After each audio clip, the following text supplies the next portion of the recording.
Hello, everyone, and welcome to our webinar series. Today, we're going to be covering understanding social media analytics and insights. Your hosts will be Mike Hepburn and Ryan Mady, our Senior Social Media Coordinator. We're going to be diving into the real meaning of reach, engagement, impressions, conversion rates, and learn how to market your business that grabs your audience's attention.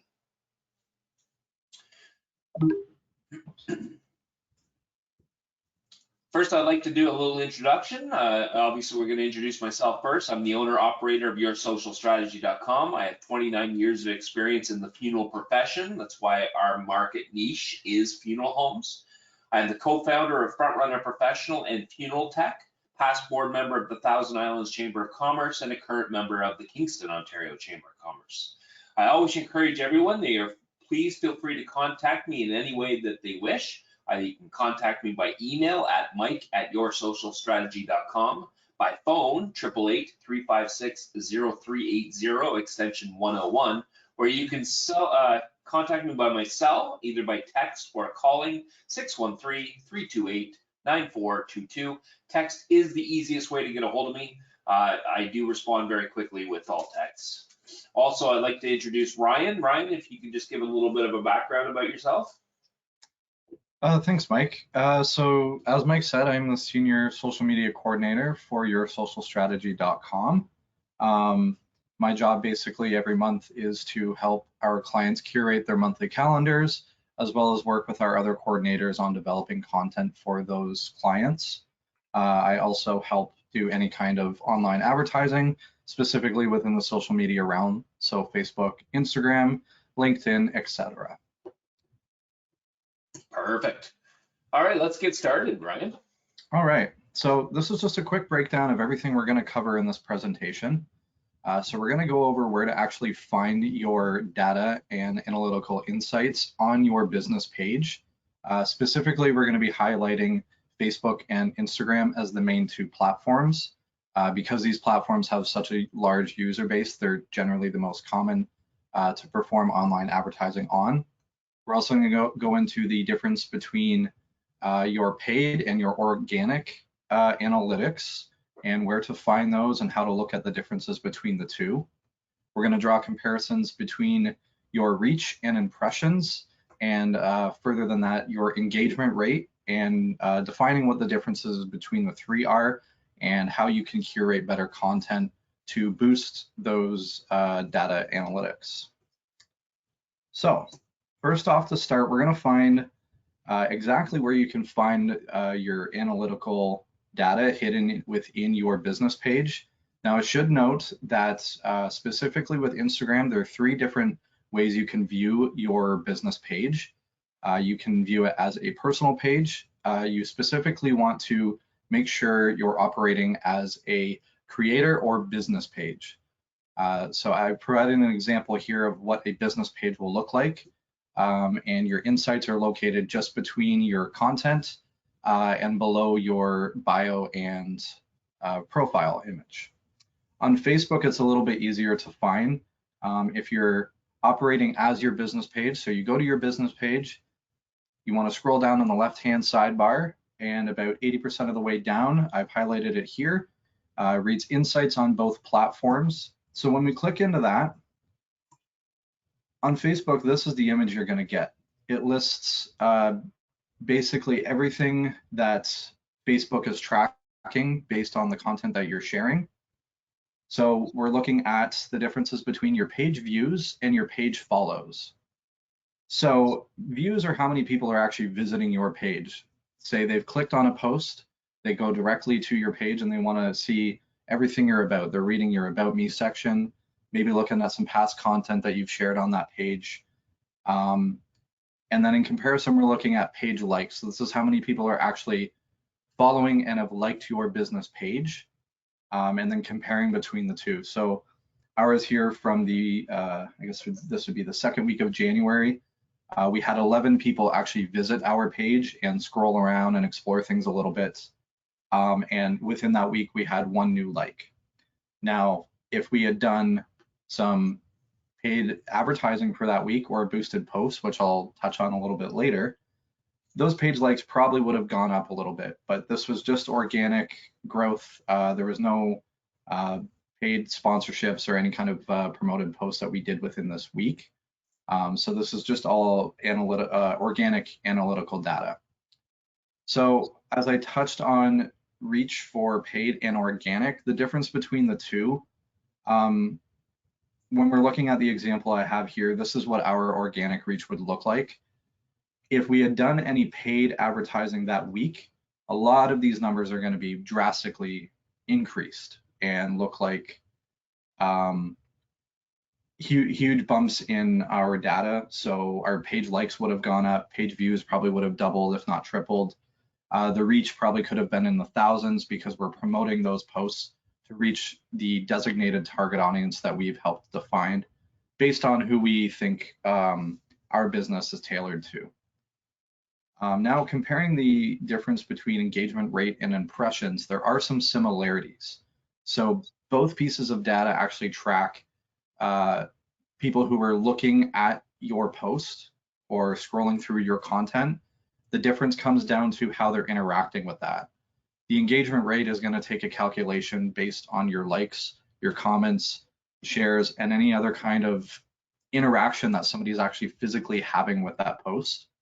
Impressions are simply, somebody's scrolled through their timeline and they land on your post. They might stop and look at it for a second, and Facebook is tracking that data to know that, oh, somebody has stopped for no more than 3 to 5 seconds and have viewed your content. Now we can learn from this data by comparing the two and saying, well, if my impressions are very high but my engagement rate is low, perhaps my content isn't best curated for the audience I'm trying to reach, and it's not actually forcing people or encouraging them to engage with that content. So we'll get into a little bit on how to tailor that content the best here in the next few slides. So now that we know where to actually find our data, we want to dive in a little bit deeper. So when you go into your insights at the very top, you're going to see this black bar that I've provided there, introducing your new insight tools. If you click on that, it's going to bring you into a new menu, into the back end of Facebook's business settings. Particularly here where we want to analyze our audience. So we're able to actually determine where our content is reaching based on geographic location. So for us specifically, we're mostly hitting Kingston, and then there might be 0.23% in some other cities throughout Ontario and Canada. But for relevancy, I wanted to highlight Kingston to show that, this is where we're promoting, we're hitting our audience within this area. So things are working the way we want them to. And we can further break things down based on Facebook and Instagram. Because we have those platforms connected, Facebook is actually able to track all that data under one hub, which is super helpful. So we can determine that between 25 to 34 years old specifically, women are a little bit more popular on Facebook, but on Instagram, we typically have more engagement with, the opposite way around there. Facebook has more men, Instagram has more women that are engaging with our content. So we can learn from this data by basically knowing, are we hitting the audience we want? If not, we can start looking into some other maybe promotions or some ad campaigns to better tailor that content and make sure people that we think our content is best for are viewing the pieces of service and businesses that we're putting out. So this is where it comes down to defining the difference between a boosted post and a more traditional online digital ad campaign. And these ad campaigns, as I've shown an example for here, is specifically showing what a digital ad campaign would look on Facebook. These generally live in, I believe, the top right corner. If you were to go to Facebook's main page, you might see a lot of ads like this. There would be bigger versions mixed in with the rest of your timeline posts that you might come across if that ad is targeting what it thinks that you fall into that group.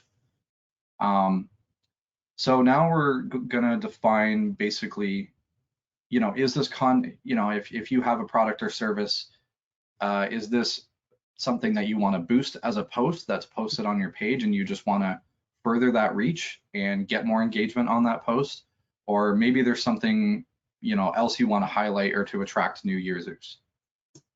So breaking things down, what kind of promotion is best based on what you're trying to do. A boosted post is going to be best for a contest, maybe a job promotion or posting if you're looking to hire somebody new. Maybe you've just shared a new article or a blog post on your website, or you're just offering like a limited time discount on your product or service, maybe a clearance sale. Digital ad campaigns might be better utilized. There might be a little bit of overlap between these two, but typically if you're a brand new company, with a brand new social media platform and a business page, you're going to want to look at more the traditional ad campaign route to promote your new page, your new website, introduce people to who you are and what you do. This is also the best way to get new leads and sales based off your website, because a digital ad campaign is more easily able to link back to a third-party platform or a shopping center, or whatever you're trying to promote. Whereas those boosted posts will always live within the content that you've curated for your business page. Those posts don't go away. A digital ad campaign will disappear when you disable that ad. So you can kind of figure out what kind of post is best suited for what you're trying to put out there and get more views or engagement on. So I included another screenshot here. This just kind of goes into the analytical data that we did on a boosted post about a month ago, right around Christmas time. Actually, this might have actually been our last webinar. So, we pushed this out to our target audience. So our reach, if you remember back to the earlier example I showed, we generally were getting about 200 to 220 average viewers based on the content we're just sharing, and that was organic reach. Because this was a spend and we put a little bit money behind a boosted post, this basically tripled our value and the amount of people that was able to interact and see our content. And then it breaks things down further with how many people actually clicked on that link. And then if you went into the back end on your, whatever kind of event or service you were promoting, you could check your analytics on those platforms as well. How many people out of those link clicks actually furthered that engagement? Did they sign up with a service? Did they buy something? So you're able to kind of explore more in depth based off of these numbers. So lastly here, we're looking into, is the content you're creating best for what you're trying to say or what you're trying to put out there? So I provided kind of two different examples that we've recently shared within the last 30 days on our pages. So perhaps you're just trying to put out a service or product offering, or just to explain to people, here's what you do in case you forgot. Maybe it's something new that you're trying to promote, whatever the case may be. Informative posts are always good just to keep people in the know of who you are, what you do, make sure that brand presence is always strong. But of course, the most relatable pieces of content are anything humorous like we did here with kind of like a holiday themed pun, just to kind of give people a quick little laugh as they're scrolling through Facebook or their social platforms. The other thing that we always tell all of our clients, and we try to do as much as possible as well, is sharing pieces of content with a face to the brand. So maybe you're here because you clicked on a post that we shared promoting this webinar, which actually featured Mike. So because people might recognize Mike's face, associate him with the brand, they know that this is something they can trust. That's somebody they recognize, and they can safely put their trust into that brand or business because there's a face to match with what that business or brand is trying to do and promote. So in conclusion, we've now learned from this presentation where to actually find all that data after you're visiting your business page, and as you're looking at that data, what you can learn from it, and how to better curate your content to make sure that your content is reaching the audience you want, learning what content best being engaged with and what stuff isn't necessarily working as well. And then you can switch things up using that data to better reach who you want to reach and make sure that people are feel like they're getting something back for what you're putting out there. So now I'm going to close off by handing things back to Mike here. Thanks, Ryan. That was a great presentation. You know, you've really identified what is needed in order to review your social media marketing reports. This was a third part of a series. We did three parts to the series of webinar that talked about social media. We are posting those on our YouTube channel, so you can review those webinars at your convenience. So you know, if in case you missed a piece and you want to replay it, you'll also get an email of this one, you know, of a recording, so that you'll be able to replay it back as well. So that's basically it. Now, if you have any questions, this is the time to ask. We'll hold off for a second, and then I'll just see if there's anybody asks a question, and then we can go to the final slide.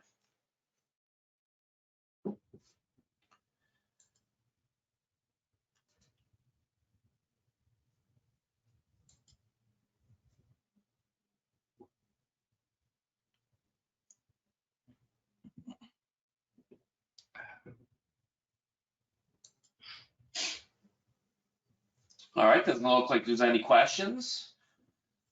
So since you stuck around, one thing that we'd like to offer is if you're needing help with setting up your social media business pages, whether that's a Facebook business page, an Instagram, LinkedIn, or Twitter, we can, normally I charge $100 per platform to do that, and that includes setting up a profile image, your cover image, make sure your about section is all set up properly, your call to action buttons. So if you do need help, we are here to do it. I am offering a webinar special, which I'll provide till the end of February, where we will set up each platform page for $49, half price from the regular $100 price that we charge. Again, thank you for your time, and I appreciate it, and look forward to watching our next one, which will be on the SEO and what you need to do to make your site better. Thanks.